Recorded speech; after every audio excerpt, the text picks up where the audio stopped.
Magitosi kita kasih pilihan masyarakat. Tega tacueri, Muhammad ya reka guruta. Pastilah masyarakat mengatakan Nabi Muhammad. Ini yang bahaya. Salah guruta. Muhammad saja. Wah, ini sungguh berbahaya. Di mana bahayanya? Mereka masyarakat akan masuk memahami hadis sendiri, meninggalkan ulama. Tunggu kesesatannya.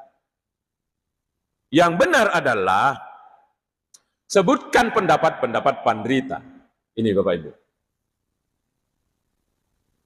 Yang kedua, witir. Witir yang ada di kita, 3 langsung salam, 2 plus 1.